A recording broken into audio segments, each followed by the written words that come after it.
Regresamos a nuestra temática de día domingo, a esta serie de Discipulado Perseverante. Entramos a nuestro quinto tema y ya se nos fue un mes que no podemos recuperar ni podemos hacer nada al respecto, ¿no? Nuestro tema para esta mañana: atribulados en todo, pero no angustiados. No es mi frase, gracias a Dios, es la frase del apóstol Pablo en uno de sus escritos. Poderosa frase, realista la frase: atribulados en todo, pero no angustiados. No niega la realidad de la angustia, pero también dice que no se llega, cuando dice no angustiados, no es que no va a haber angustia, sino que esta angustia no nos va a descontrolar, no va a dominarnos. Eso es lo que quiere decir el apóstol Pablo. A pesar de las tribulaciones que tengamos que pasar, va a haber angustia, pero no nos va a dominar. No angustiados, eso quiere decir el apóstol Pablo, ¿no?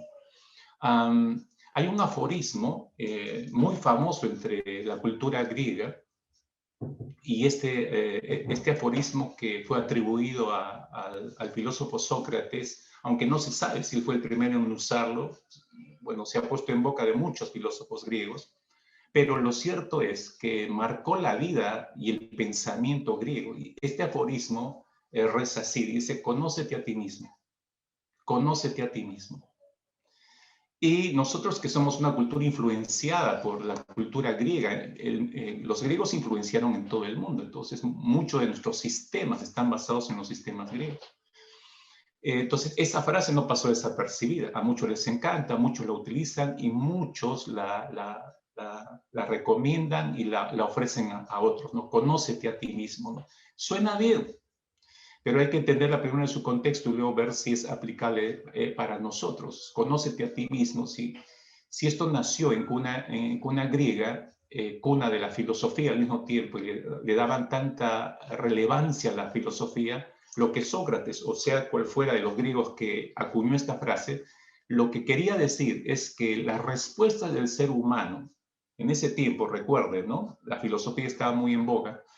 Las respuestas para las inquietudes del ser humano, ¿dónde les encuentra el ser humano? En el interior del ser humano. Al comprender el interior y al conocerse a sí mismo, es el principio para tener el conocimiento filosófico. Ese era el concepto que se tenía. Eso, de hecho, que hubo en la mente de Sócrates y de todos los famosos filósofos. Entonces, para conocerse, en resumidas cuentas, lo que los filósofos griegos querían decir es que para conocerse uno, para entender lo que uno es, su propósito de existencia, por qué estamos aquí, hacia dónde nos dirigimos, todas las preguntas existenciales hallaban respuesta en el conocimiento de uno mismo. ¿Eso es verdad? Miren, en las escrituras no se encuentra esta frase. No existe esta frase de conócete a ti mismo, porque el enfoque del mundo griego era hacia adentro, es decir, el hombre, ¿dónde encontraba todas las respuestas que necesitaba? En el interior de él. Entonces tenía que mirar en el interior de sí mismo. O sea, cómo la criatura caída, nacida en pecado, en estado de maldad, enemiga de Dios, ¿cómo va a entender su propio ser, su propia naturaleza, mirando hacia sí mismo? Eso otra vez es el principio de la egolatría. Nunca vamos a entendernos mirándonos a nosotros mismos. ¿Dónde hallamos respuesta a todas nuestras inquietudes como seres humanos? No mirando hacia adentro, sino mirando hacia arriba. O sea, es de aquí hacia afuera, no es de aquí hacia adentro. ¿Y quién es el que tiene respuestas? Pues el Creador.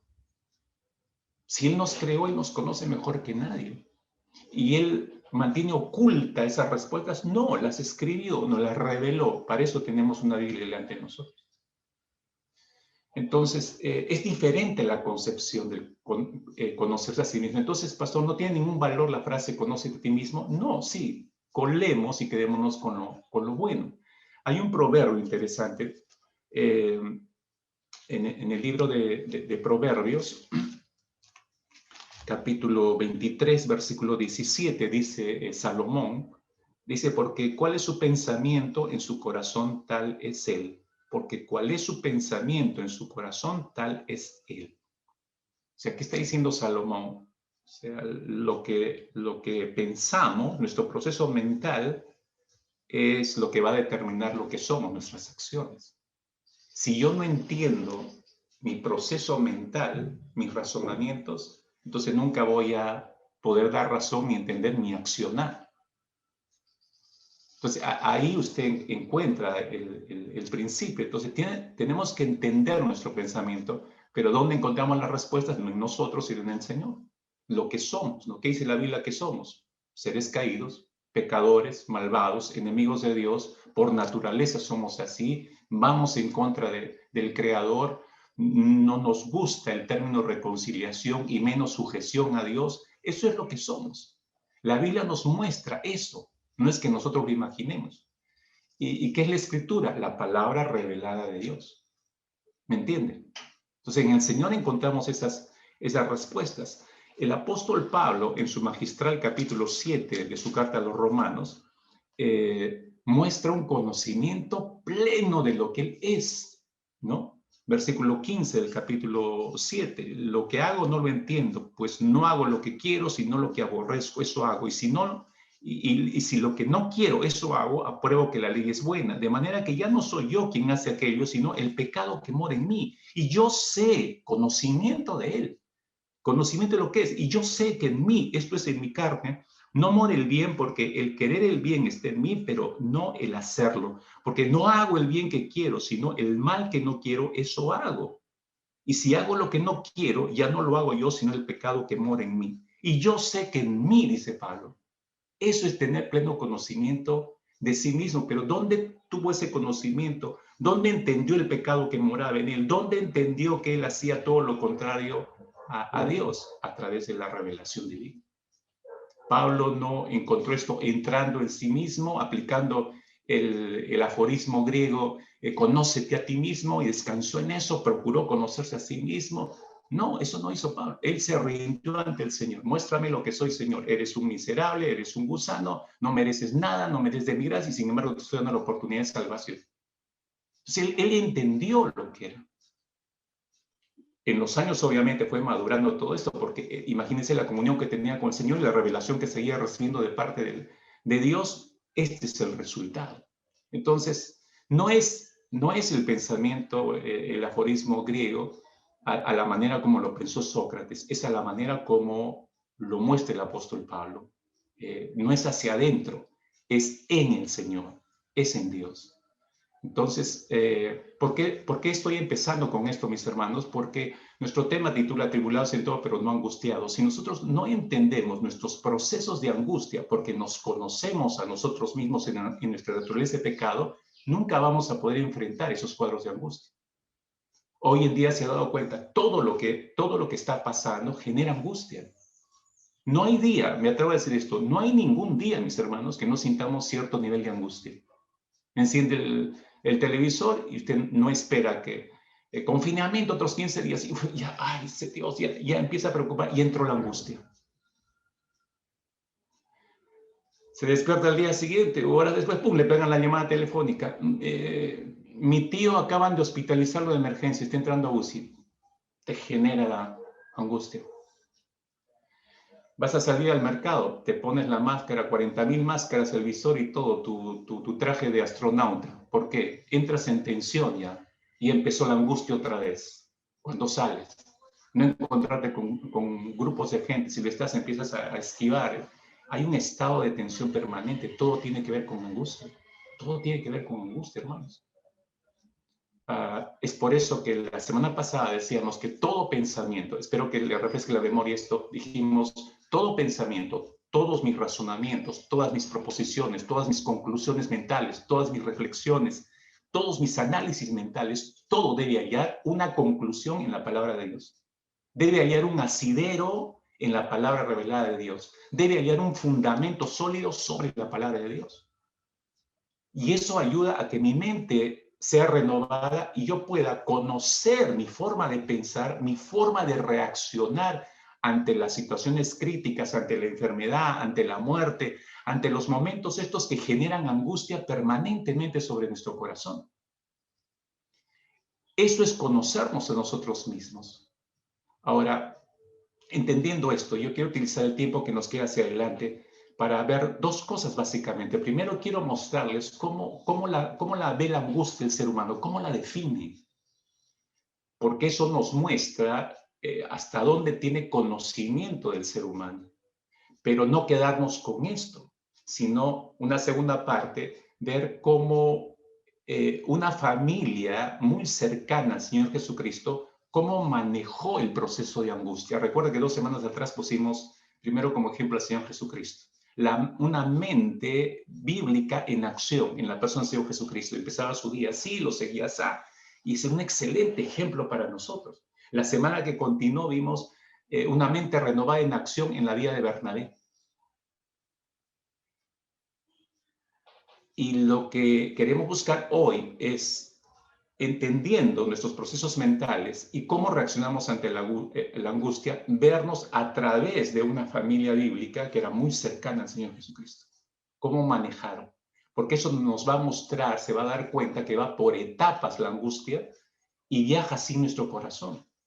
Yo espero que le dé mayor claridad a todos nosotros que enfrentamos la angustia, como les decía, cada momento, cada día, a comprenderla mejor y manejar, como decía, nuestros procesos mentales para enfrentar estas situaciones que son inevitables y que van a ir en aumento probablemente, ¿no?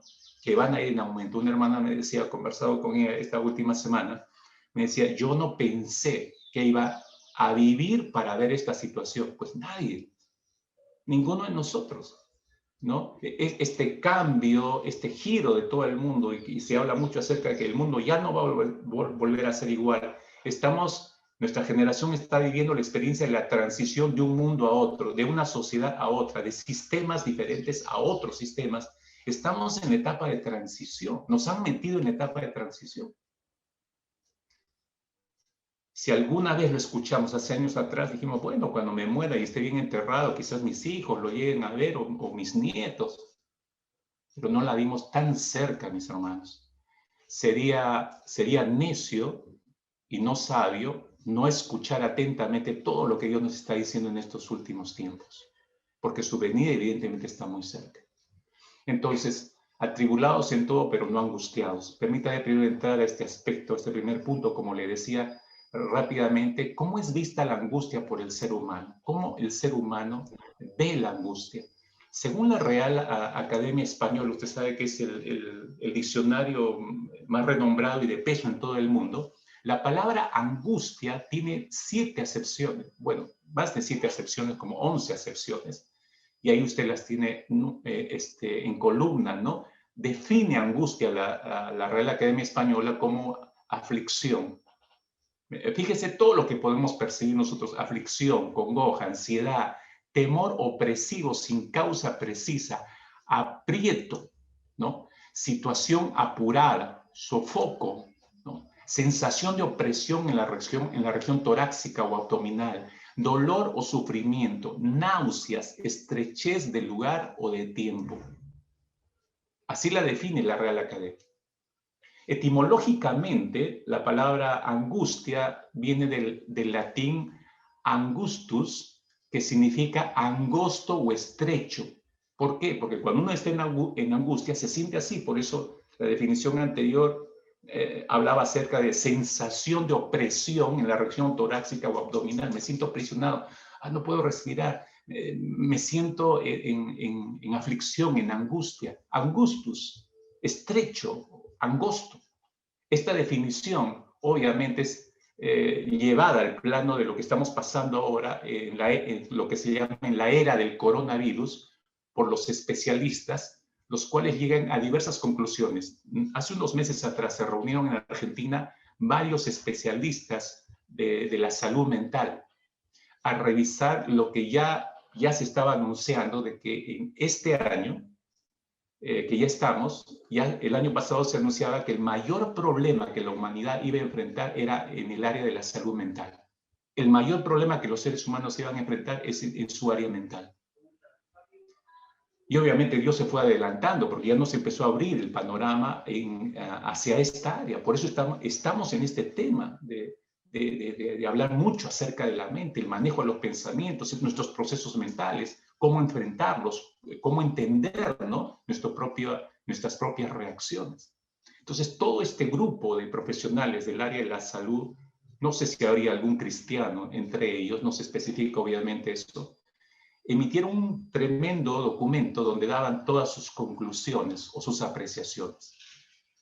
Obviamente, ganas no me faltaban de poderles mostrar todo, pero he escogido algunas partes nada más que nos permite ver justamente este punto, que cómo es vista la angustia por el ser humano en estos tiempos. Si antes no le daba mucha importancia, ahora hay mucha más atención a esto.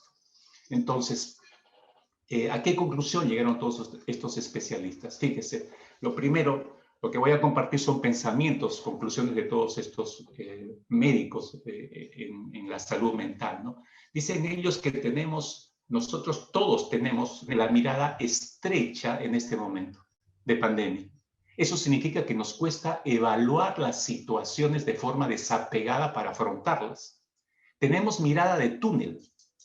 Tenemos la visión angostada. Es difícil, dicen en estos tiempos, mirar con amplitud, evaluar con tranquilidad y resolver con pericia. Es posible no tener angustia, es imposible no tener angustia en esta cuarentena, opinan ellos. Y es cierto, como les digo, todos los días sentimos esa angustia. En la preocupación, mis hermanos, por el estado de salud mental de las personas latinas, este grupo de médicos se reunieron pensando justamente, quizás no en todo el mundo, a pesar que trabajan en todo el mundo, sino estaban mirando el mundo latino, el mundo latino, ¿no? Entonces, todas sus conclusiones estaban enfocadas como latinos en el mundo latino. Entonces, como les decía, estas fueron parte de sus conclusiones. La angustia, opinan ellos, que es una de las emociones más universalmente experimentadas por el ser humano, la cual tiene consecuencias de generar un efecto inmovilizador. Nos inmoviliza. Y no solo eso, muchos especialistas ven la angustia como hija de la cuarentena y la cuarentena como un abono y cultivo para la angustia. ¿Y usted lo ve en frío? Sí, uno puede decir, sí, eso es lo que está ocurriendo. Dice uno de estos especialistas, una de sus conclusiones es que la angustia es, la siguiente por favor, la angustia es el único afecto que no engaña. Porque son emociones que uno siente dentro, ¿no? Es el único afecto que no engaña, por lo cual hay que prestarle mucha atención, pues es índice de que algo está mal en nuestro interior, ¿no? Es como cuando tenemos fiebre, queremos bajarla, claro, si sube puede dañar la función cerebral, pero la fiebre anuncia un mal en nuestro interior, es como una luz roja, ¿no? La angustia igual. Otro especialista en salud mental dice lo siguiente: la angustia produce mucho malestar y puede venir acompañada de pensamientos catastróficos. Claro, que a su vez se van intensificando, ¿no? Esos pensamientos catastróficos intensifican las emociones negativas en nuestras almas y también puede llevar paralelamente a producir síntomas físicos, mareos, tensiones musculares, taquicardia, dificultad para concentrarse, dificultad para descansar, etcétera, etcétera. Otro especialista dice que en el plano interpersonal puede afectar las relaciones de pareja, de familia, de amistad. Podemos, dice este especialista, podemos proyectar en nuestras relaciones el malestar que sentimos internamente con críticas y reproches a nuestros seres queridos, ¿no? Otro especialista dice que la angustia puede disparar trastornos o puede generar trastornos como por ejemplo la depresión, los trastornos de ansiedad, pensamientos intrusivos. ¿Qué cosas son pensamientos intrusivos? Involuntarios. Yo empiezo a pensar cosas que no quiero pensar, ¿no? Ay, se va a morir toda mi familia. Eso es un pensamiento intrusivo. No vamos a encontrar el medicamento que tengo que ir a buscar, ni siquiera has ido a preguntar a la farmacia y estás pensando que no lo vas a encontrar. Esos son pensamientos intrusivos, están fuera de tu voluntad, te invaden, te hieren la mente, sin que tú tengas control sobre ellos. Pensamientos intrusivos. Incluso dice que puede estimular recuerdos traumáticos o agravar cuadros psicopatológicos que ya existían, preexistentes. Entonces, todo eso puede generar, puede disparar estos trastornos, la angustia. Otro especialista dice que la angustia puede generar una serie de reacciones, ¿no? Una serie de reacciones, además de la tristeza, la irritabilidad, la incertidumbre, el desgano, que siempre genera la angustia. Hay otros, como por ejemplo la desorganización. ¿Cómo es eso? Bueno, te falta horas, aunque estés todo el día en tu casa y cuentes con más horas que antes en este tiempo. Entonces puede haber cambiado los horarios de tu rutina y eso te está generando un caos mental, desorganización. O vaivén emocional. Vaivén emocional, es decir, retrocesos en cuestiones que ya tenía la persona resueltas, como por ejemplo retomar un vicio que ya lo había superado.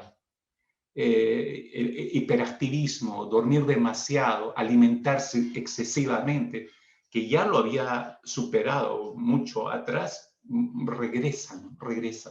O también la culpa por cualquier cosa. Se culpa a la persona por no ayudar a otros correctamente, por no tener su tiempo correctamente con el Señor, todo el que quisiera, por no orar diariamente, por no poder ayudar a su familia o amigos como quisiera, etcétera. Por todo se culpa, por todo se echa la culpa. Cuando las preocupaciones, alguien dijo, cuando las preocupaciones existenciales que generan angustias no logran ser dominadas por una persona, entonces empiezan a manifestarse una sintomatología física. Cuando no se entra en dominio de esos cuadros de angustia, hay una sintomatología física que se presenta como que taquicardia, palpitaciones, sudoración, temblores, sensación de mareo, sensación de estar desconectado del cuerpo, problemas gastrointestinales, irritabilidad, impaciencia, insomnio, sueños no reposados, dificultad en la atención, dificultad en la concentración y en la memoria, y los famosos ataques de pánico. No saben por qué, pero entra en pánico la persona. Los especialistas en salud mental coinciden en decir, mis hermanos, que el mundo entero en simultáneo está angustiado por primera vez en su historia. Y para que lleguen a decir eso, esto nos pone, wow, tan terrible está todo esto. Por primera vez en la historia de la humanidad, en simultáneo, toda la humanidad ha entrado en estado de angustia. Bueno, eso dicen los especialistas, pues no lo tomo tal cual. Porque si usted piensa un poco, no es tan cierto, pues la humanidad ya ha pasado, ha tenido momentos específicos por los cuales toda la humanidad ha experimentado un estado de angustia severo. La primera vez que encontramos ese cuadro de angustia en toda la humanidad es en el libro de Génesis, a partir del capítulo 3. Pastor, ahí solo habían dos personas, Adán y Eva, esa era toda la humanidad. En ese momento esa era toda la humanidad. Y toda la humanidad, que era Adán y Eva, por causa del pecado y su rebelión contra Dios, evidentemente son expulsados del Edén, del jardín del Edén. Imagínense, ellos sintieron la angustia de no solamente salir expulsados del jardín, sino de ya no vivir en la presencia de Dios. No se puede describir el estado de angustia que había en el corazón de Adán y Eva cuando salieron expulsados del jardín. La segunda oportunidad que vemos a toda la humanidad entrando en este estado de angustia fue cuando el diluvio universal. Porque toda la humanidad fue destruida. Todos se burlaron de Noé, pero cuando sobrevino el diluvio, todos querían treparse al arca, pero todos perecieron. Imagínense el estado de angustia de la humanidad en esos momentos. Entonces, lo que dicen los especialistas, que por primera vez, no es la primera vez, ya la humanidad ha pasado por esto y no ha sabido capitalizar esas lecciones para el día de hoy. No ha sabido capitalizar, porque si aprendiéramos de la historia del pasado, en el registro bíblico, le he citado los dos casos, bueno, nuestro tipo de vida, conducta y forma de pensar sería totalmente diferente el día de hoy. Pero bueno, estamos inmersos en esto. ¿Qué es lo que recomiendan los especialistas? Permítame pasar rápidamente a este grupo de recomendaciones de estos estados de angustia que los especialistas han descrito. Bueno, hay varias recomendaciones, como usted seguramente las ha ido leyendo y aún recopilando. Ellos recomiendan mantener la conexión con los seres queridos y con relaciones significativas, no aislarse, ¿no? Recomiendan no adelantarse a los hechos en forma negativa en nuestro proceso de evaluar los hechos que tenemos delante de nosotros y lo que entra a nuestro sentido y llega a nuestra mente, ¿no? Es decir, no, como dicen, catastrofizar la situación, ¿no? vivir en el aquí y en el ahora lo más posible, es lo que recomiendan, siendo plenamente conscientes de lo que se está viviendo, ¿no? También recomiendan y dicen que es fundamental tener una rutina de actividad física para descargar la ansiedad y favorecer la secreción de endorfinas, que son hormonas que nos generan placer, nos ayudan a bajar la ansiedad y nos aumentan la sensación de alegría. No, pero eso lo consigo con una barra de chocolate, pastor. Sí, pero no puedes ingerir una barra de chocolate todos los días, ¿correcto? ¿No? El ejercicio es mucho mejor. Y esto es lo que se recomienda, una rutina en tu agenda diaria de actividad física, ¿no? También se recomienda que es necesario que planifiquemos una agenda diaria, no es levantar y como la vida me agarre, ¿no? Se tiene que tener cierta rutina, ¿no? Arreglar cosas en la casa, cocinar, participar de un juego, caminar, leer tener una buena lectura. Mis encuentros con Dios son fundamentales para dar un punto de partida a todo lo que tiene que ver con nuestra vida diaria.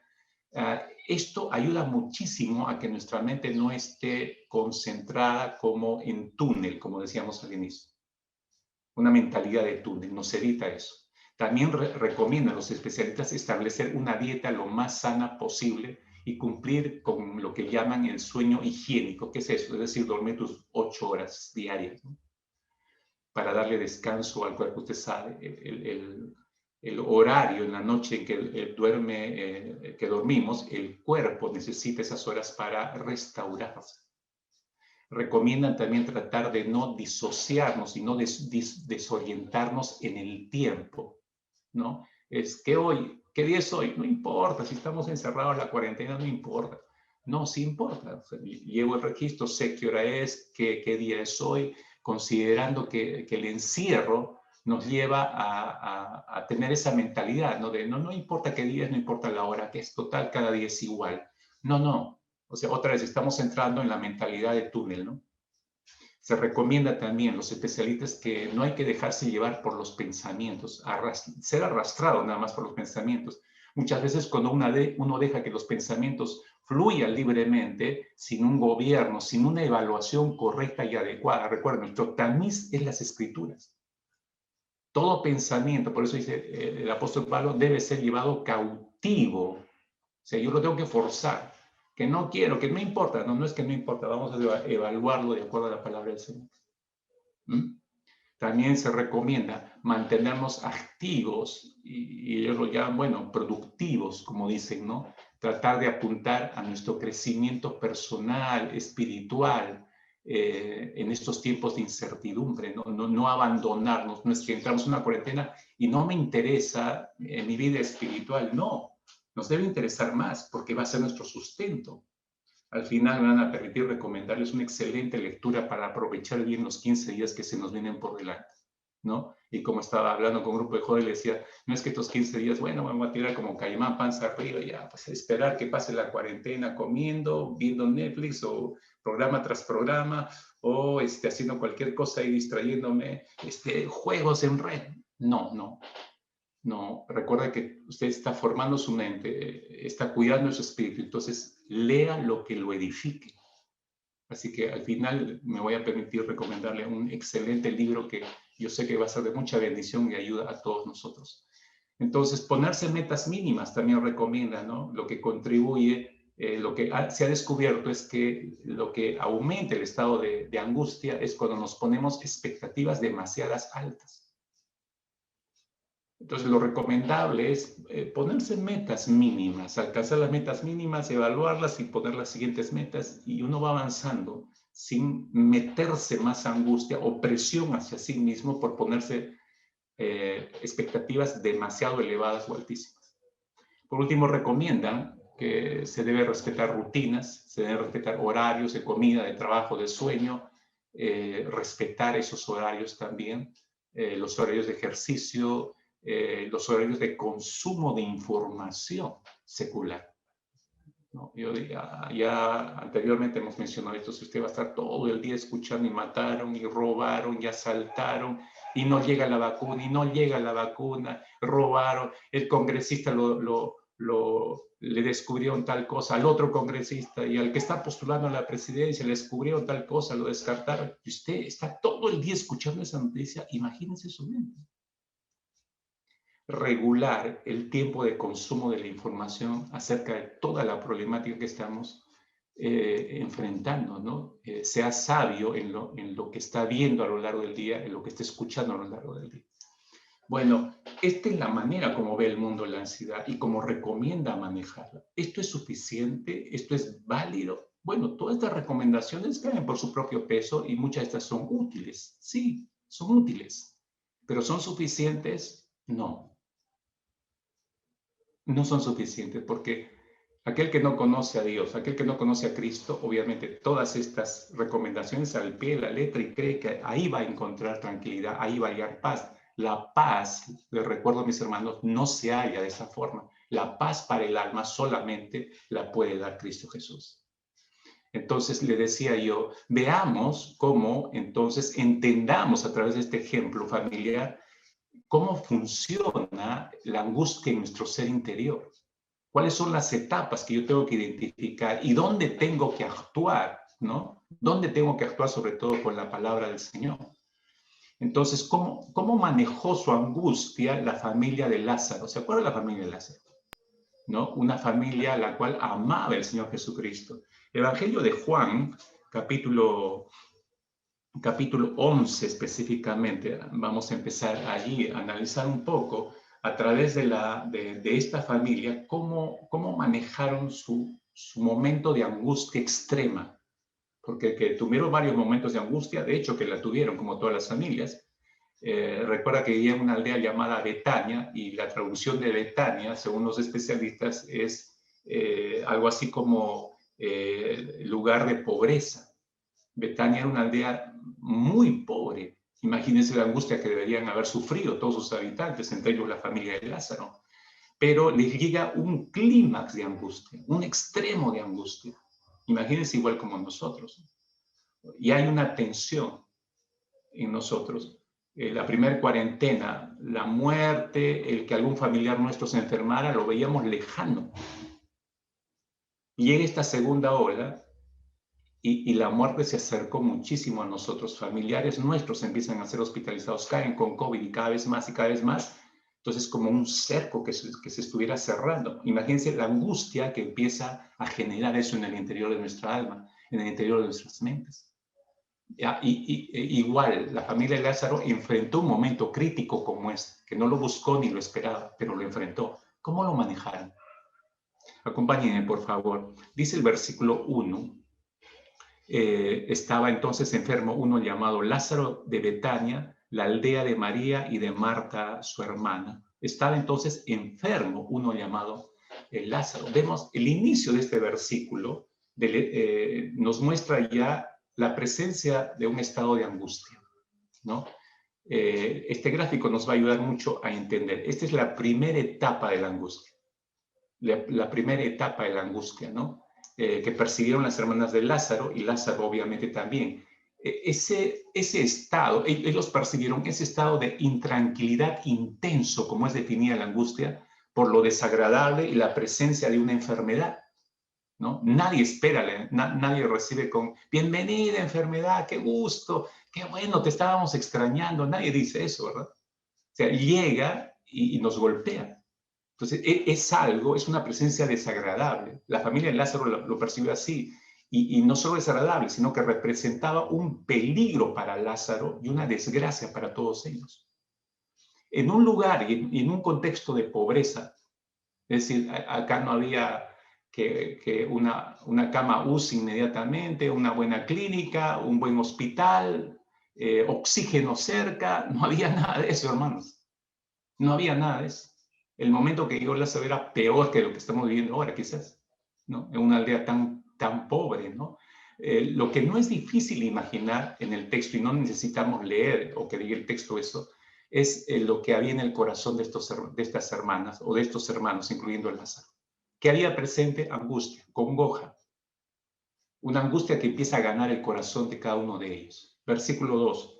Dice, María, cuyo hermano Lázaro estaba enfermo, fue la que ungió al Señor con perfume y le enjugó los pies con sus cabellos. ¿Se acuerda de esta historia? Y no sé, recién algunos estará cayendo en la cuenta. Ah, era hermana de Lázaro, esta mujer que entró con el alabastro y lo quebró y lloró y el Señor le dijo que sus pecados le eran perdonados.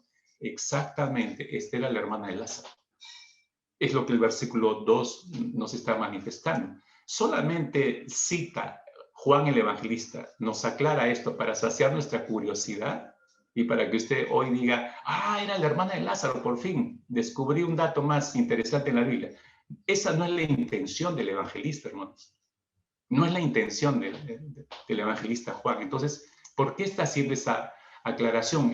El evangelista nos aclara que una de las hermanas de Lázaro era esta mujer que ungió los pies de Jesús con ese perfume caro. Lo que quiere hacer notar el autor del Evangelio es que María había experimentado de Jesús, directamente de Jesús, la gracia sobrenatural del perdón sobre su vida. Que no cualquiera, así directamente de parte del Señor Jesucristo, ¿no? Esta mujer está haciendo relevancia, la saca en la historia y dice, esta es la mujer que directamente Jesús experimentó el perdón, la gracia sobrecogedora de Cristo para perdonarle su vida de pecado. Entonces había visto el poder de Dios operando sobre ella. Nadie se lo contó, ella lo vivió directamente con Jesús. Ahora, esa experiencia que la resalta el evangelista, sume el versículo 3 a continuación que dice, enviaron pues las hermanas para decir a Jesús, Señor, he aquí, el que amas está enfermo, refiriéndose a Lázaro. El que amas está enfermo. Sume el versículo 3. Entonces, el autor del evangelio, ¿qué nos está mostrando aquí? Capte usted, por favor. ¿Sabe qué está mostrando? Que nadie, hermanos, nadie está en el bolsillo derecho de Dios. Nadie está libre de ser alcanzado por alguna enfermedad o crisis.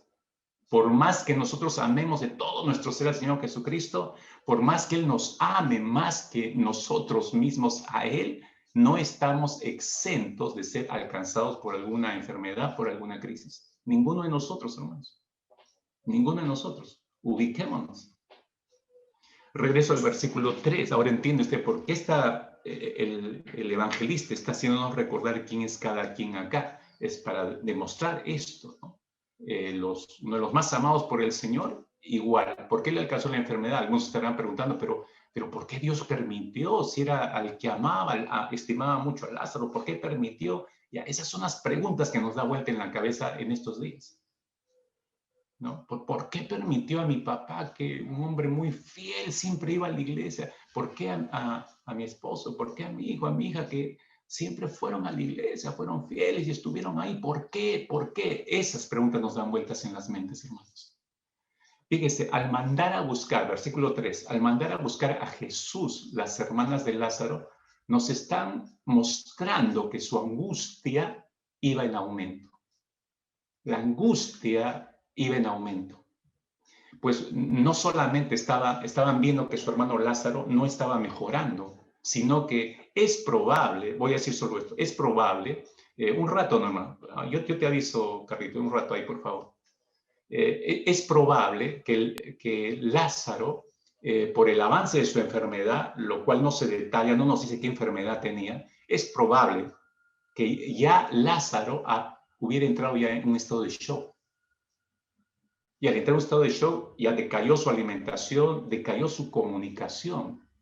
Si lo ponemos en un plano como el día de hoy, digamos, ya lo sedaron y lo entubaron. Ya el paciente ya no está consciente, ya no puede comunicarse, ¿no es cierto? Entonces, ¿por qué suponemos esto, mis hermanos? ¿Por qué supongo esto? Porque no es Lázaro el que le pide a sus hermanas que vayan a buscar a Jesús, sino que son las hermanas las que toman esa decisión.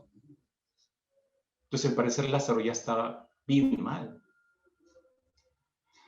Y aquí entra, como les decía, ¿no? El proceso de la angustia en la mente de Marta y María nos ayuda a entender nuestro propio proceso, porque no nos diferenciamos, somos igual a ellos, tenemos el mismo tipo de mente caída, hermanos. Entonces, regreso entonces al inicio para poder dar orden a nuestros pensamientos para que usted vea etapa por etapa, ¿no? Y entienda sus procesos mentales y sepa usted cómo manejar este asunto de la angustia. Pastor, ¿qué tiene que ver esto que está hablando con el discipulado perseverante. Si tú no le ves relación, déjame terminar y te digo cuál es la relación. Entonces veamos la primera etapa. Regreso otra vez al versículo 1. Ahora sí, Carlita, por favor, la primera etapa. Es una etapa donde se presenta la enfermedad, ¿no? O cualquier crisis. Usted sabe, a nadie le avisa que va a llegar la enfermedad. Simplemente llega y con ella llega de golpe, llega también la angustia. Simplemente la angustia se desata, ¿no? Usted no la buscó, se presenta simplemente, igual como a las hermanas de Lázaro y a Lázaro mismo, ¿no? Cuando el gran Job describe su estado de postración y de enfermedad en su libro de Job, él describe su proceso de angustia también. ¿Cómo describe su angustia? Él describe como que lo tomó por asalto.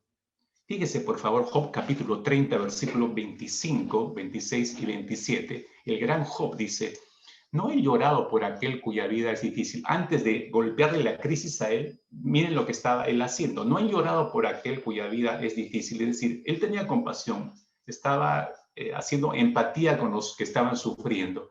No se angustió mi alma por el necesitado, estaba atendiendo a los necesitados y sufriendo con ellos. Era una mano abierta, como decimos.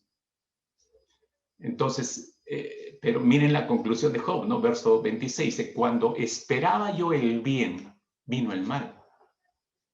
Cuando esperaba la luz, vino la oscuridad. Ya está hablando de su propia experiencia, ¿no? Y continúa diciendo, dice: por dentro me hierven las entrañas y no puedo descansar. Me viene al encuentro días de aflicción. Está en plena crisis ya. ¿Qué le está diciendo? De pronto, como de golpe, lo tomó la enfermedad y la angustia con ella. Eso estaba describiendo Job en esta porción. Entonces, pero esta es la primera etapa por la que usted y yo todos pasamos. Las hermanas de Lázaro y Lázaro mismo, de pronto se presentó la enfermedad, se presentó de golpe la angustia. Pero no queda ahí, como decir. La angustia avanza hacia una segunda etapa. La siguiente, por favor. Versículo 2. Va avanzando el tiempo, mis hermanos, y no vemos mejoría. Por eso hablamos de que va avanzando la enfermedad, pero no vemos mejoría. Entonces, ¿qué ocurre? Crece la angustia naturalmente, ¿no? Marta y María veían que su hermano cada vez se ponía peor. No es difícil imaginar, su angustia por eso iba en aumento. Igual como muchos de ustedes, ¿no? Empieza primero como que, ay, no puedo respirar un poco, ya uno empezó con cosas caseras y iban avanzando los días y cada vez se iba complicando más. Y encima no tomaron la previsión de tomarle la saturación, controlarle, pero van pasando los días y no ven mejora y la angustia va aumentando y la preocupación aumenta y aumenta y aumenta y aumenta. Es lo que normalmente nos ocurre a todos nosotros. Marta y María están en ese momento, ¿no? Ven a su hermano que no mejora, va empeorando, su angustia va subiendo igualmente, ¿no? Seguramente usted ya se dio cuenta que en su experiencia, que el hecho de buscar en oración al Señor en un momento similar a este, porque inmediatamente empezamos a orar, ¿no? Pero el hecho de orar al Señor no hace, mis hermanos, que desaparezca automáticamente la angustia que ya está presente en nuestras almas. No desaparece. ¿No? Cuando empezamos a orar, desaparece la angustia. No, ahí está la angustia. No, pero yo soy creyente, hijo de Dios, hija de Dios, no debo sentir esto. No, un rato, acepte ciertas cosas. Esto es muy humano. Acepte ciertas cosas. Podemos estar orando, pero ahí está la angustia presente en nuestras almas, ¿no? Y esa angustia nos puede hacer probablemente, y quizás algunos ya están orando así, llegar a este punto, están orando como el salmista. Salmo 13, en los primeros 4 versículos, miren la oración del salmista, está en esta segunda etapa y el salmista dice: ¿hasta cuándo, Señor? Le dice a Dios. ¿Hasta cuándo? ¿Hasta cuándo me ocultarás tu rostro? La sensación de que Dios ya no está. ¿Te olvidarás de mí para siempre? La sensación que Dios no lo está atendiendo. ¿Hasta cuándo debo estar angustiado y andar triste todo el día? El estado de su alma lo devela, ¿no? ¿Hasta cuándo mi adversario me dominará? La pandemia, la crisis, el virus, cualquier situación. Señor y Dios mío, le dice, Mírame y respóndeme. Ilumina mis ojos y manténme con vida. Que no diga mi adversario que logró vencerme. ¿Está usted orando así? ¿O ya llegó a términos parecidos? Como que increpándole al Señor. ¿Hasta cuándo, Señor? ¿Hasta cuándo? Marta y María estaban en esta segunda etapa. Avanza el tiempo y no ven que su hermano mejora. Al contrario, va empeorando. Entran a una tercera etapa. Y esa tercera etapa la podemos apreciar en el versículo 3, que cuando envían a buscar al Señor Jesucristo, ¿no? Buscan la ayuda externa. Buscan la ayuda externa, ¿no? La angustia del alma, mis hermanos, de estas hermanas de pronto miran como si fuera una persona que ha caído en medio del mar embravecido, y mira como un salvavidas en medio de ese mar embravecido, mira al Señor. Entonces, en ese momento, en el corazón, en la mente de Marta y María, su fe les recuerda que hay posibilidades en Dios. Y la esperanza en esas posibilidades les hace frenar a la angustia. Recuerda que la angustia está aumentando en su alma. Entonces, el volver en fe a tener esperanza en el Señor es como que un freno a la angustia, no le permite seguir avanzando. En su interior ya estaba carcomiéndoles el alma la angustia, como a todos nosotros. La mente de estas mujeres están pensando, ¿no? Están pensando la mente de Marta y María, ¿no? Clamemos a Dios y Él revertirá esta enfermedad. Estoy tratando de meterme en la mente de Marta y María, obviamente, para decirle esto, que había en la mente de María en esta tercera etapa de angustia. Bueno, clamemos al Señor y Él va a revertir esta enfermedad. ¿Por qué? Porque el que está enfermo es alguien a quien el Señor ama. Miren lo que le mandan a decir al Señor. Señor, he aquí, el que amas está enfermo. ¿Por qué? ¿Qué había en la mente de ellas? Bueno, mandemos al Señor porque Él va a revertir este asunto, ¿no? Él va a levantar a nuestro hermano de esta enfermedad, no va a permitir que siga avanzando. ¿Por qué? Porque el Señor lo ama. Lázaro es especial para Él y nosotros somos especiales para Él. Entonces, por esa razón, no va a permitir el Señor Jesucristo que esto empeore, y menos va a permitir que la muerte alcance a nuestro hermano. Dígame si nosotros muchas veces no vamos por esa línea y pensamos exactamente lo mismo. Cuando nosotros recibimos la noticia de la partida del Señor, del pastor Jorge Correa, amigo muy querido por nosotros, estuvo varias veces en nuestra iglesia predicando, pastor encargado de la alianza en Villa María del Triunfo, no solo fue como un baldazo de agua fría, ¿no? O sea, es como que un cortocircuito en nuestras mentes de todos los pastores. ¿Y qué ocurrió aquí, no?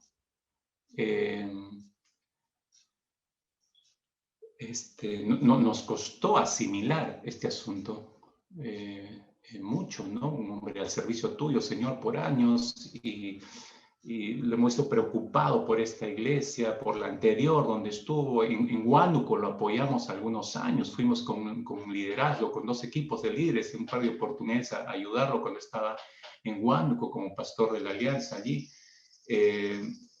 Un cortocircuito en la mente, ¿no? Mis hermanos, así exactamente nuestra evaluación de los hechos y nuestras conclusiones en momentos como los que estamos viviendo. Creemos que Dios lo debe hacer todo. Permítanme ayudarles a comprender y a ver esto que es importante en estos procesos mentales de evaluación de las crisis. Creemos que Dios lo debe hacer todo. Hemos olvidado, hermanos míos, que la renovación de nuestras mentes juega un papel importantísimo para enfrentar la angustia. Un texto inquietante que quizás y desafiante que vale la pena traerlo a colación ahora es Colosenses, capítulo 1, la carta del apóstol Pablo a los Colosenses, capítulo 1, versículo 11. Dice en nuestra Reina Valera, dice: fortalecidos con todo poder conforme a la potencia de su gloria para toda paciencia y longanimidad. Para ayudarles a algunos en los términos, ¿qué cosa es longanimidad? No entiendo, ¿no? Lo leo en la versión Dios habla hoy, que lo tienen en pantalla. La versión Dios habla hoy dice así, ¿no? Pablo, que está orando por los hermanos Dice, pedimos que Él, se refiere al Señor, ¿no? Pedimos que Él, con su glorioso poder, los haga fuertes. Así podrán ustedes soportarlo todo con mucha fortaleza y paciencia. Hermanos, es un versículo tremendo este. Mira, vuélvalo a leer. Dice, con su glorioso poder, el poder del Señor, los haga fuertes, nos haga fuertes, y así no nos fuertes, Él, no nosotros, así no nos fuertes, sino Él, así no nos fuertes, así podrán ustedes soportarlo todo. ¿Qué es todo? Pandemia, virus, soportarlo todo. No dice que el mal va a ser eliminado, sino dice que nos va a fortalecer para enfrentar con las fuerzas del Señor y soportar todo esto con mucha fortaleza y paciencia. ¿Qué texto, hermanos? Ahora, esto no viene por cuestión de, es algo mágico, hermanos, ¿no? Es algo mágico. Si alguien se está preguntando, ok, si dice que su glorioso poder me va a hacer fuerte para soportar todo esto que estamos enfrentando y lo que va a venir por su glorioso poder, ¿dónde obtengo ese poder? Si alguien se está preguntando en este momento, porque esa sería la pregunta correcta. ¿Dónde obtengo ese poder? ¿Creen que es algo mágico? ¿Creen que es algo que debo orar, el tipiti-pau, y ya vino sobre mi mente? O el 1, 2, 3 y ya. O ábrete sésamo y ya ocurrió. No, hermanos. ¿Cómo se llega a este glorioso poder? Retroceda unos versículos hacia atrás. Versículo 9 dice el apóstol Pablo, por lo cual también nosotros, desde el día que lo oímos, no cesamos de orar por vosotros y de pedir que seáis llenos del conocimiento de su voluntad en toda sabiduría e inteligencia espiritual. Anote eso. Primero está hablando de llenura del conocimiento de Dios. ¿Dónde está todo el conocimiento de su voluntad? En su palabra. ¿Y para qué tengo que ser lleno del conocimiento de su voluntad? Versículo 10, para andar, está hablando de estilo de vida, para que andéis como es digno del Señor, agradándole, actitud de vida, agradándole en todo, llevando fruto, siendo productivos para el Señor. Fruto, ¿no? Fruto de vida, llevando fruto en toda buena obra y creciendo, nuevamente dice creciendo, en el conocimiento de Dios. Eso es madurez de vida. Entonces, el versículo 11 no viene aislado. El versículo 11 es el resultado. Si nosotros hacemos lo del versículo 9 y 10, entonces nuestra historia cambia. Si nos abocamos a ser llenos del conocimiento de la voluntad de Dios, y para eso usted tiene que estudiar la palabra de Dios. No son los 5 minutos que escucho mi devocional que me envían por correo, por mi WhatsApp o mi Telegram o a mi correo, esas pastillitas positivistas para mi mente. No, esas pastillitas no sirven de nada. No hay como tomarse el tiempo sustancioso entre Dios y yo para entender lo que me está diciendo, tomar esa palabra, descubrir la verdad mayor que va a entrar a mi mente para que transforme y renueve mi mente, entonces cambie mi forma de ser. Y para eso se necesita tiempo, mis hermanos. Entonces, el versículo 11 es el resultado del versículo 9 y 10, por eso habla ya de resultado de vida, para que andéis como es digno del Señor, es estilo de vida, agradándole en todo, como le decía, esa es la actitud para vivir la vida, ¿no? Llevando fruto y creciendo en el conocimiento, es decir, eso debe continuar, en otras palabras, seguir creciendo en el conocimiento del Señor. Entonces, ahí recién dice el apóstol Pablo, para que con su glorioso poder, ¿no? Porque si yo más conozco al Señor por mis tiempos a solas con Él, lo entiendo mejor, sé cómo opera, sé lo que es capaz de hacer, conozco a este Dios poderoso y lo dejo que haga. Eso me hace fuerte, porque viene una crisis como esta y yo estoy confiando en el Señor. Porque eso he aprendido a través de la palabra, porque yo sé lo que Él es capaz. Y sé que aún puede ir a extremo, como dijo Job, aún si me quitare la vida, yo voy a seguir creyendo en Él. Para llegar a esas conclusiones en tiempos de crisis, mis hermanos, en tiempos de angustia, yo necesito crecer en el conocimiento de su voluntad. ¿Lo entendió? Espero que le haya bendecido mucho este microestudio bíblico de Colosenses capítulo 1, versículo 9 al 11, ¿no? Pero yo le decía, traía a colación este versículo para entender esta tercera etapa que estaban viviendo, las hermanas de Lázaro en su búsqueda de ayuda externa, en su búsqueda de ayuda en el Señor. No es que todo lo haga Dios. Se da cuenta, estos versículos nos ayudan a entender, no lo hace todo Dios. Dios nos provee su palabra, Dios nos provee de su espíritu y su espíritu viene con el poder suyo. Pero yo tengo que aplicarme en conocer su voluntad para creerlo, ¿no? Entonces es un 50% y un 50%. En el caso de Marta y María, la angustia va ganando el corazón, entran a una cuarta etapa, peligrosamente. Si no hacemos esto, lo de Colosenses, mis hermanos, inevitablemente vamos a llegar a esta cuarta etapa. Versículo 6, regresamos a Juan 11, versículo 6, cuando yo pues que estaba enfermo, Jesús, cuando le llevan la noticia, dice, cuando yo pues que estaba enfermo, se quedó 2 días más en el lugar donde estaba Jesús. Escuche, por favor, esto es tremendo. Realmente esto es tremendo. Las mujeres están angustiadas y le mandan a avisar a Jesús. Rápido, vaya a avisar al Señor que está mal el que ama, ¿no? La angustia de las hermanas de Lázaro se dispara a niveles en rojo. En esta etapa, como en todos nosotros, cuando pedimos y buscamos, vemos que la persona está gravísima, ya nuestros niveles de angustia se disparan a rojo. ¿Por qué, mis hermanos?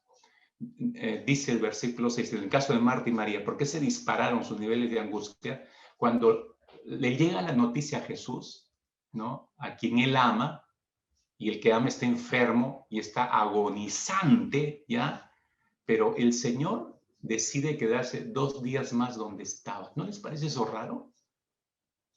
Oye, Jesús, yo pensé que eres un Dios misericordioso, yo no sé, él salía corriendo de una vez porque el que ama, su grande amigo, está sufriendo, necesita de mí.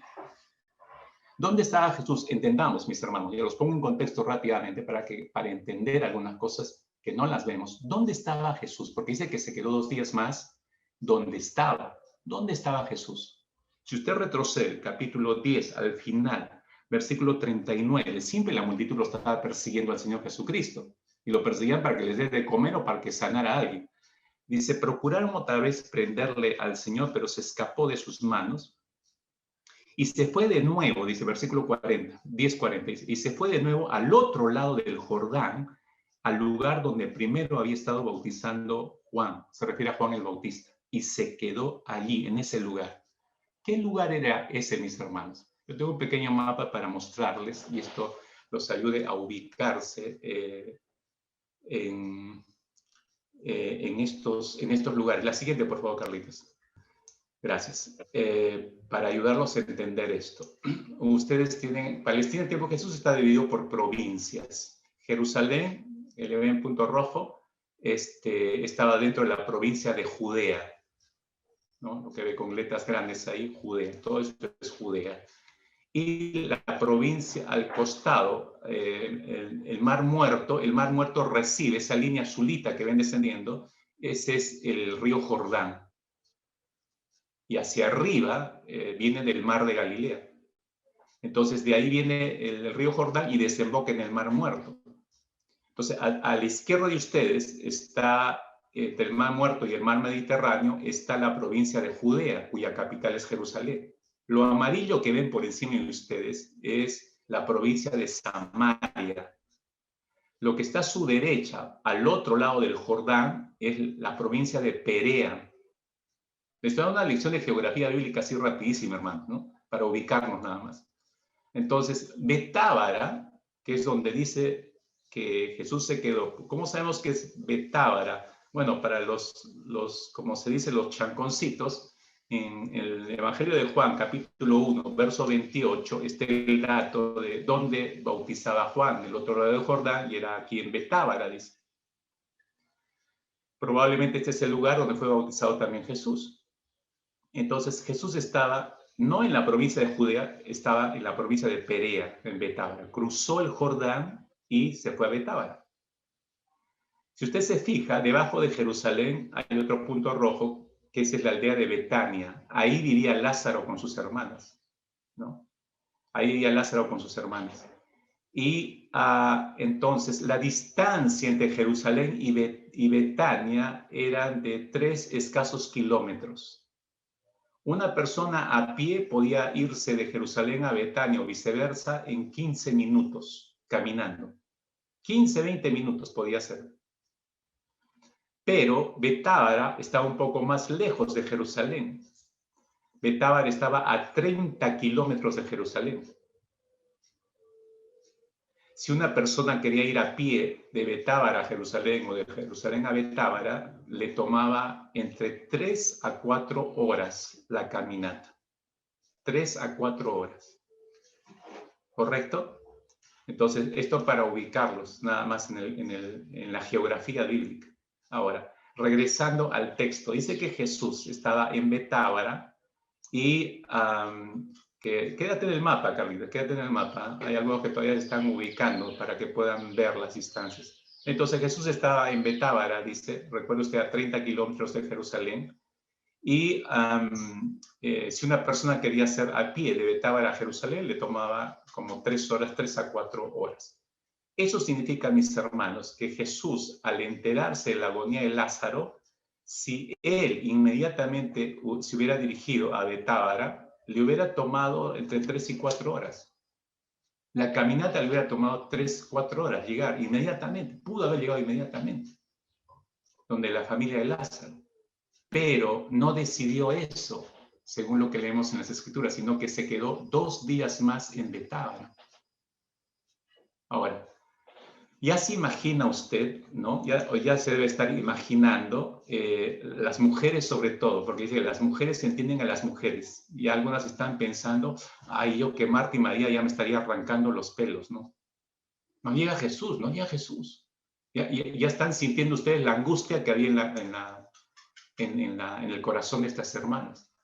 Entonces, como se dieron cuenta de que Jesús no llegaba, debieron haber sentido sus niveles de angustia estaban disparándose a mayor, igual como algunos de nosotros hoy seguramente, porque de pronto, hermanos, escuchen, de pronto nos estrellamos con la realidad. La enfermedad de mi pariente está avanzando, las medicinas no dan resultado, los médicos no hablan con claridad, porque así son los médicos, no te dicen claramente, no te manejan terminología médica y te deja así en bolero, ¿no? ¿Qué quiso decirme? No te hablan con claridad. Y nuestra mente, para colmo, llega a su primera conclusión. En ese estado, nuestras mentes llegan rápidamente a una primera conclusión. ¿Cuál es esa conclusión? No está dando resultado el tratamiento médico. No está dando resultado. Todo lo que hemos probado hasta aquí no está dando resultado el tratamiento. Primer conclusión. Pegadita esa primera conclusión llega inmediatamente a la segunda conclusión. ¿Cuál es esa segunda conclusión? Y Dios, para colmo, no me responde. No dice nada. Estoy orando, estamos orando y no responde. Dios no dice nada. Dios, entonces, conclusión, Dios no está resultando tampoco. No resulta con la medicina, no resulta con Dios. Entonces, puede ser que usted esté, si alguien está a esas alturas pensando todo esto, puede ser que se esté diciendo, que usted esté diciendo a Dios las mismas palabras que el salmista le dijo a Dios en el Salmo 22. Puede ser que usted esté orando de la misma manera. Fíjese, el Salmo 22, los 2 primeros versículos, que es un salmo mesiánico, pero está en su propia experiencia el salmista pasando por un momento difícil y él está orando y dice, Dios mío, ¿por qué me has desamparado? Que son las palabras que Jesús repitió en la cruz, pero en la experiencia del salmista, él está en su propia crisis. Ya, imagínense que el salmista está mirando a su pariente entubado por COVID y que para colmo ve que necesita más oxígeno y no encuentra oxígeno por ningún lado y no puede respirar y está en ese cuadro. Dios mío, ¿por qué me has desamparado? ¿No hay la sensación de desamparo de Dios?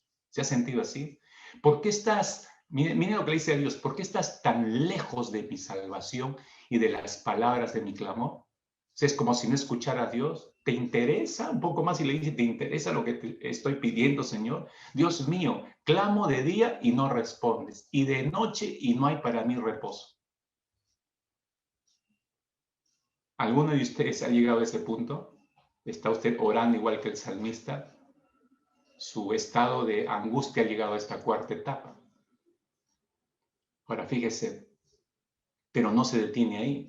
la angustia de Marta y María entra a una quinta etapa, como suele ocurrir también en nuestras propias vidas, cuando vemos todo esto y encima Dios no responde. ¿Dónde estás, Dios? Cuando ahora que te necesito, ¿dónde estás? Entramos a una quinta etapa, versículo 17, versículo 17. Jesús se queda 2 días allá, como nos dice el versículo 6. Y versículo 7 dice, luego, después de esto, dijo a sus discípulos, vamos a Judea otra vez. Y se acuerda del mapa, es decir, él está en la provincia de Perea, les dice, crucemos el Jordán, regresemos a Judea. O sea, ya para dirigirse hacia Betania, obviamente, ¿no? Y claro, los discípulos le dicen, Señor, ¿cómo quieres regresar? En Jerusalén te quieren matar, y si vas a Betania, que está bien cerquita, ¿no? A 15 minutos, se van a enterar y puede que te tomen prisionero.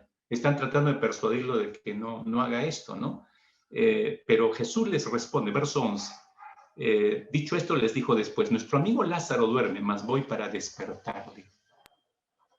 Nuestro amigo Lázaro duerme, voy para despertarle. Eso significa, mis hermanos, obviamente por lo que estamos leyendo en el texto, que cuando le llegó la noticia de la persona que le avisó a Jesús, es muy probable que Lázaro ya había muerto, ya había fallecido. Pero aún así Jesús se queda 2 días.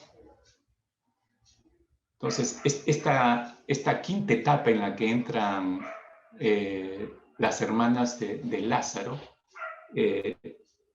alcanza su clímax máximo, diría yo, porque Jesús llega 4 días después, versículo 17, vino pues Jesús y halló que hacía ya 4 días que Lázaro estaba en el sepulcro, ya lo habían enterrado.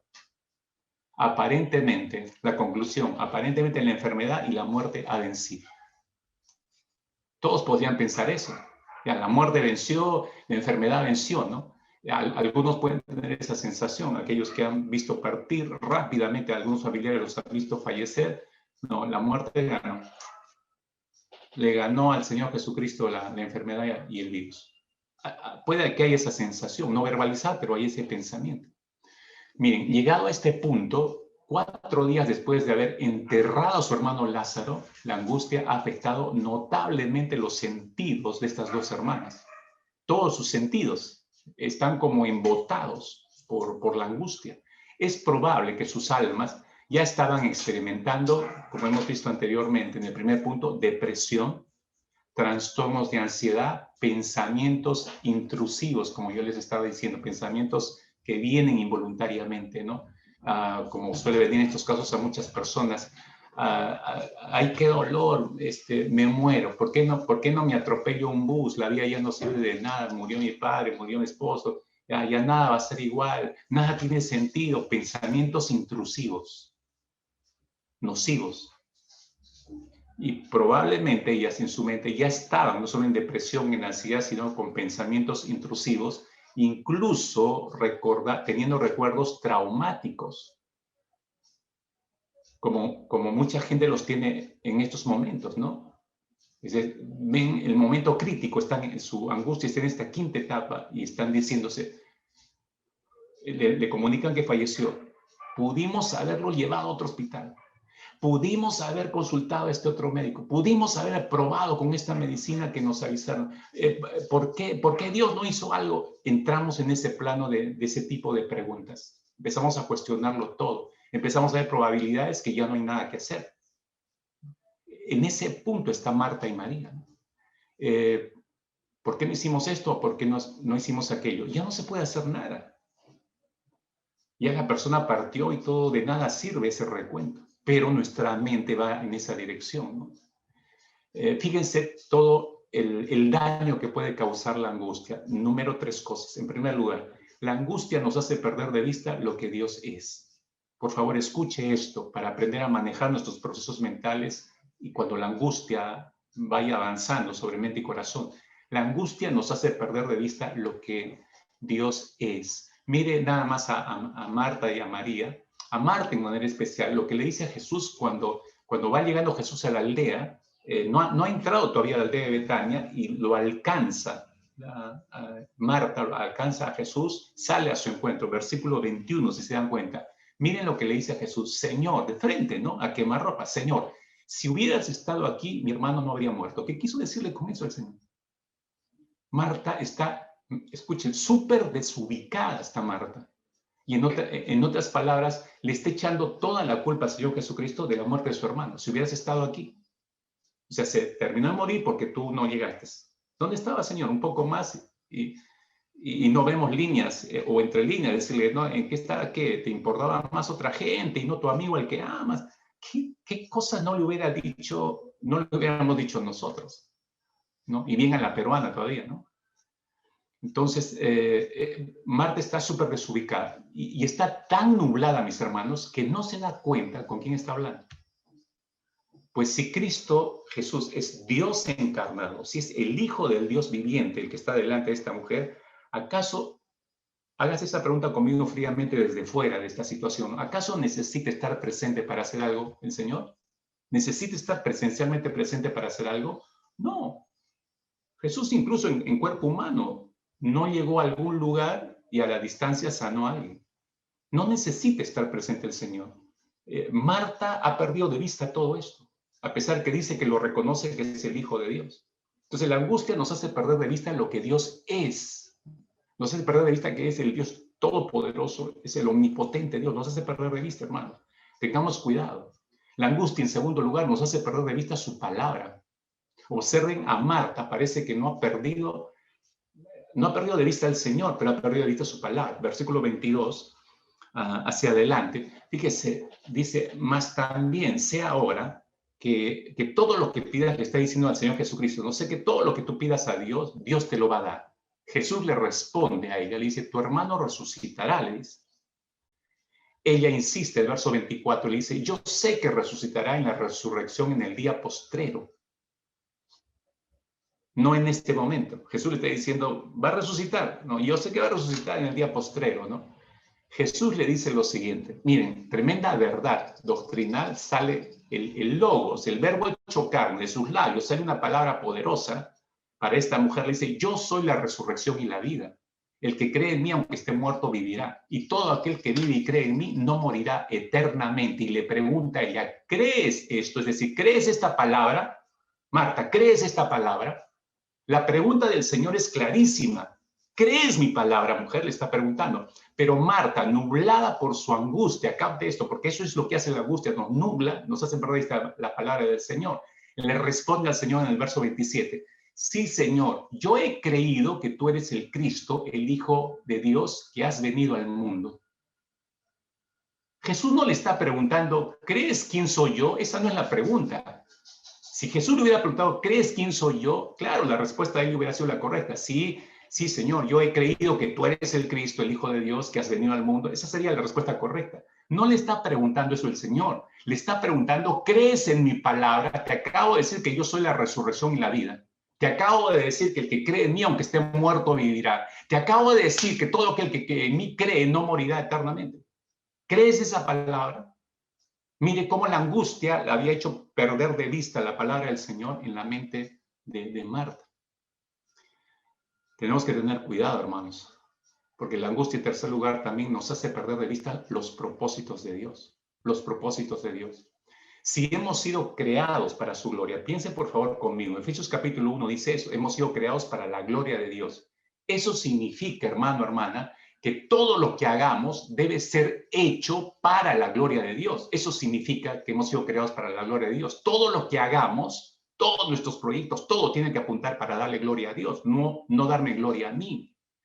Eso significa, entonces, como dijo el apóstol Pablo en su carta a los Romanos, capítulo 14, versículo 8, que si vivimos para el Señor, vivimos. Y si morimos, para el Señor morimos. Por tanto, ya sea que vivamos o que muramos, del Señor somos, dijo el apóstol Pablo. ¿Se acuerda de ese texto? Si vivimos para el Señor, vivimos. Y si morimos, para el Señor, morimos. Porque sea que vivamos o que muramos, somos del Señor, dijo el apóstol Pablo. Si ese es el propósito del Señor, entonces lo que Pablo está diciendo, sea que vivamos, bueno, glorifiquemos al Señor. Con todo lo que hagamos, glorifiquemos al Señor. Y si morimos, que nuestra muerte también glorifique al Señor. Marta y María no están viendo los propósitos del Señor. No nos están viendo claramente. La angustia les ha hecho perder de vista esto. Marta y María pensaban que la muerte de su hermano, como muchos cristianos que han visto partir por el COVID a sus familiares en estos tiempos, fue algo que se le fue de las manos a Dios. Escúchenme. Muchos creyentes y más la gente no creyente, esto se lo llevó de encuentro a Dios. Se le fue de las manos a Dios. No tuvo que haber ocurrido así, ¿no? No consideraron que esa muerte podría glorificar a Dios de alguna manera. Nadie piensa eso, mis hermanos. No veían que la muerte de Lázaro estaba dentro de los propósitos de Dios. Fíjense lo que dijo Jesús en el versículo 4, regreso a Juan 11:4. Esta enfermedad, dijo, no es para muerte, sino para la gloria de Dios, para que el Hijo de Dios sea glorificado por ella. Jesús estaba develando lo que estaba ocurriendo en Lázaro, pero nadie le entendió. Como nosotros podemos tener una Biblia en nuestras manos y hasta ahora no captar la intencionalidad ni los propósitos de Dios. No veían que la muerte de Lázaro estaba dentro de los propósitos de Dios, sus hermanos. Eso significa, mis hermanos, y luego por escrito, la siguiente, por favor, los de comunicación. Miren, espero que se le quede grabado esto, ¿no? La enfermedad de Lázaro, hermanos, no fue la que puso punto final a la vida de Lázaro, no, sino que ese fue el tiempo de Dios para que Lázaro partiese. La enfermedad, el virus del COVID, mis hermanos, no es el que termina con la vida o el que ha terminado con la vida del pastor Jorge Correa o del otro siervo, de la otra sierva, de su papá fiel en el Señor, de aquel cristiano, del otro. No, mis hermanos, no es el COVID-19, sino que fue el tiempo de Dios para que partiesen ellos. Porque si decimos que fue el virus, entonces el virus es más poderoso que Dios. Eso estamos diciendo. Pero como no es así, la enfermedad de Lázaro y cualquier enfermedad, mis hermanos, no solo la del COVID, no es la que pone punto final a nuestras vidas, sino que es en el reloj de Dios, es el tiempo de partir. Es el tiempo de Él. Mis hermanos, cuando nosotros, usted y yo, estamos inmersos en la angustia, evaluamos los acontecimientos con una mentalidad de vencidos, evaluamos con una mentalidad de derrotados y tenemos que identificar eso, mis hermanos, en estas 5 etapas de viaje de la angustia. Tenga usted cuidado, ¿no? Porque este tipo de mentalidad nos hace ver a Dios como un Dios, por un lado, limitado. Escuche, esta mentalidad de vencidos, de derrotados, nos hace ver a Dios como un Dios limitado. Es decir, no es todopoderoso, pues lo venció la enfermedad, lo venció el COVID, la muerte, la pandemia, lo venció. Entonces es un Dios limitado. Nos hace ver a Dios como un Dios no omnisciente. Porque si pudiera ver lo que esta enfermedad nos va a hacer sufrir, entonces no permitiría que llegaría a nosotros. Entonces no es omnisciente. Nos permite ver a Dios de una manera que es un Dios no omnipresente. Por eso no pudo llegar en el momento en que lo necesitábamos, nos decimos a nosotros. Por eso no pudo responder cuando mi familia, cuando mi familiar, mi padre, mi madre, mi hermano estaban vivos. No pudo llegar. No pudo llegar a tiempo, ¿no? La cantidad de enfermos en el mundo entero lo rebasa. Es demasiado para Dios. ¿Por qué? Porque no es omnipresente. Nos causa ese daño mental y nos hace ver a Dios como no proveedor, un Dios no proveedor, el famoso Dios Jehová Jireh. Si fuera cierto esto, se dicen algunos, que es proveedor de los suyos, entonces mi padre, mi madre, mi hermana, que eran fieles en la iglesia, hubieran conseguido a tiempo la cama UCI que necesitaron y no la consiguieron, y no consiguieron el oxígeno en el tiempo que requerían, no lo consiguieron, los medicamentos adecuados que debieron tener no lo tuvieron, fue en vano. No es cierto, no es un Dios proveedor, no es un Dios misericordioso, porque si fuera misericordioso, entonces, si dice la Biblia que los ojos de Jehová contemplan toda la tierra, entonces hubiera visto este Dios la condición dolorosa de esos 2.2 millones de fallecidos en el mundo por COVID. O estaría viendo ahora, en estos instantes, si fuera un Dios misericordioso, estaría viendo en estos precisos momentos la condición sufriente de esos 102.3 millones de personas contaminadas en este momento con el virus. ¿Qué Dios misericordioso es ese? Se preguntan. Este tipo de mentalidad de vencidos, de derrotados, hermanos, cuidado. producto sumado con la angustia, nos puede llevar a ver a Dios como un Dios limitado, no omnisciente, no omnipresente, no proveedor, no misericordioso. Concluimos, mis hermanos.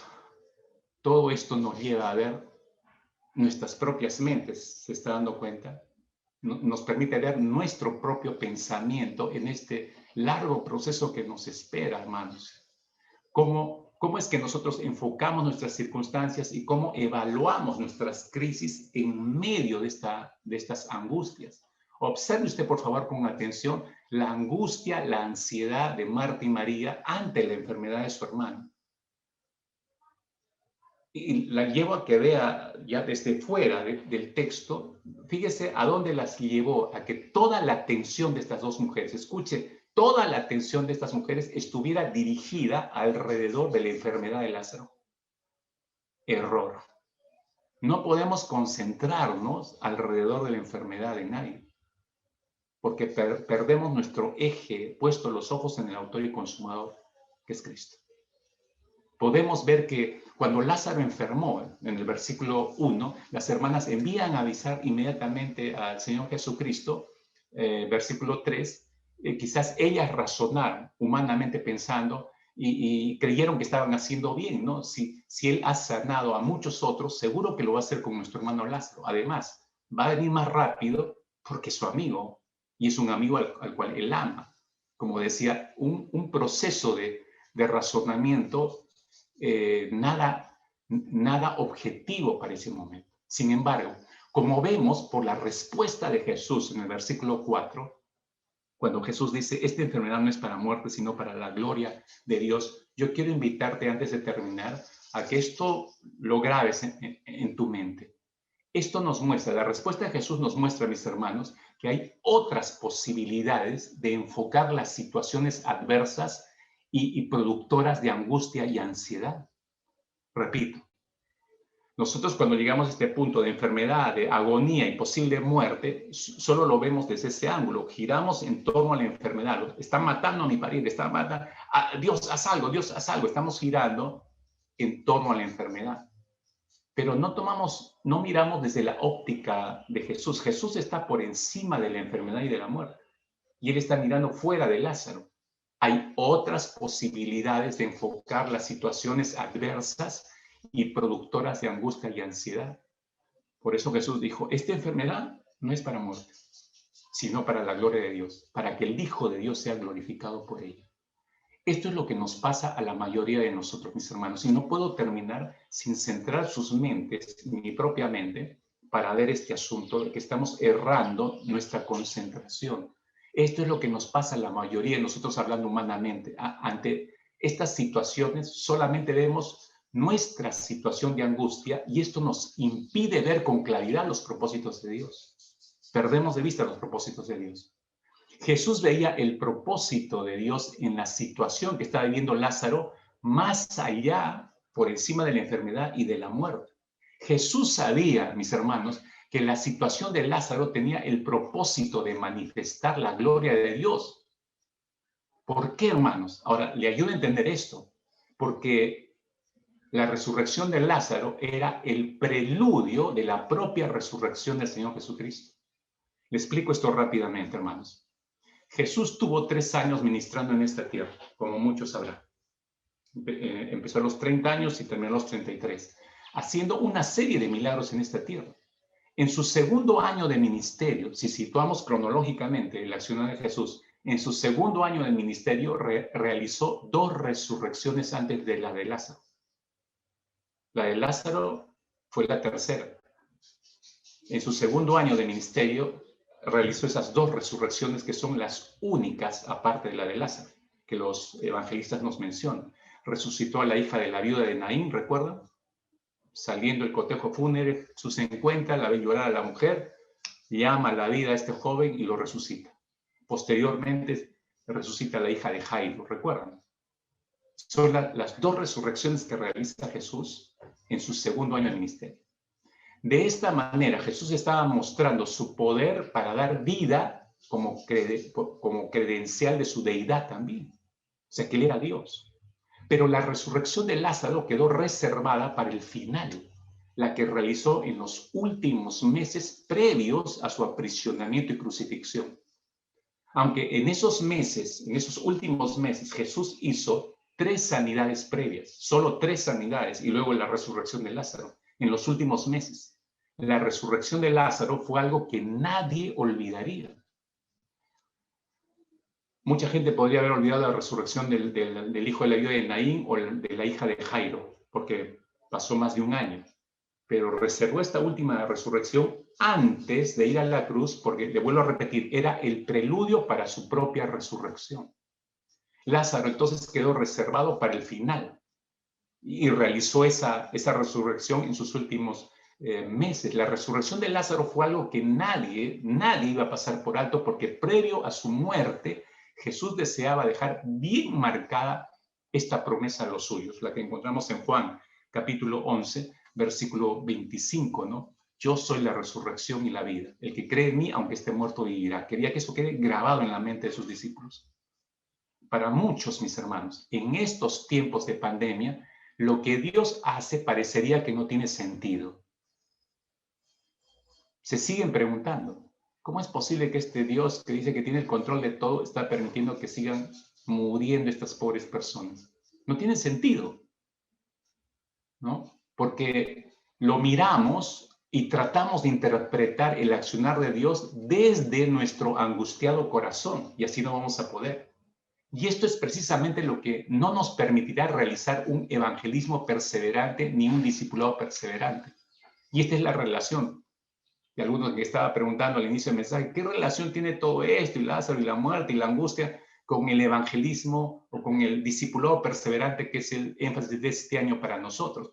Bueno, si no manejamos correctamente nuestros episodios de angustia, mis hermanos, si no nos respaldamos en aquel que sí puede manejarlos mejor que nosotros mismos, entonces nunca vamos a poder hacer un evangelismo perseverante. No vamos a perseverar en eso, porque la angustia me va a arrastrar a mis líos, a mis problemas, a mis crisis. No voy a poder discipular a nadie, porque mi cabeza está girando en torno no al autor y consumador de la fe, sino va a estar girando en torno a la enfermedad de fulano, sultano, y estoy más preocupado con este angustia, con este asunto, o en mi trabajo, o en muchas otras cosas. No realizaremos un discipulado perseverante si no entendemos las etapas de nuestra angustia y las sabemos manejar a la luz de aquel que sí puede manejarlas por nosotros, Cristo. Si no lo hacemos, vamos a fracasar en el cumplimiento de nuestra misión, mis hermanos. Vamos a fracasar en el evangelismo y en el discipulado. Quiero dar una pequeña visión para terminar de lo que Dios está haciendo hoy en medio de esta pandemia o en medio de esta segunda ola. Quiero darle una visión clara.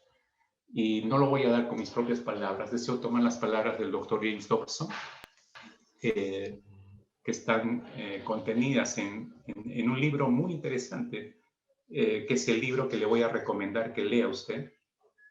Estas son las palabras de James Dobson. Le pido a la persona que se siente muy afligida, cuyo corazón está quebrantado y que se siente desesperada por escuchar una palabra de estímulo, que me permita asegurarle que usted puede confiar en el Señor de los cielos y de la tierra. Existe seguridad y descanso en la sabiduría eterna de la Biblia. Usted puede estar seguro de esto. Jehová, el Rey de Reyes y Señor de Señores, no está caminando de un lado a otro por los pasillos del cielo sin saber qué hacer acerca de los problemas que existen en la vida de usted. Él puso los mundos en el espacio, Él puede tomar en sus manos las cargas que le están agobiando. Y para comenzar, dice, estad quietos y conoced que yo soy Dios. Me encanta esta visión, es decir, Dios no está ahí todo preocupado dando vueltas en su habitación con las manos atrás, el viejito que sufre de Alzheimer, y preguntándose, ay, ¿ahora qué hago? ¿Y ahora qué hago? Se descontroló el virus sobre la Tierra. No. Él absolutamente está en control de todo, hermanos. Es la forma como vemos a Dios. Si yo no me he relacionado mucho con este Dios poderoso, no lo conozco, no sé lo que es capaz de hacer. Entonces vivo inseguro. Creo en Él, pero me siento inseguro, me siento insegura. Pero si conoces bien al Señor, puedes descansar. En paz me acostaré, en paz dormiré, porque solamente tú, Dios poderoso, me haces vivir confiado, diríamos como el salmista. ¿Me comprenden, mis hermanos? Creo que es un momento de decirle en una oración personal, Señor, ahora entiendo, mi esperanza solamente debe estar en ti y nada más que en ti. Tú eres la esperanza de gloria para nosotros. Cierra tus ojos por un momento, oremos allí, por favor. Por eso has estado hablando sobre renovación de mente, Padre amado, porque antes de que venga la aflicción, ya nos estabas preparando, Señor, para esta.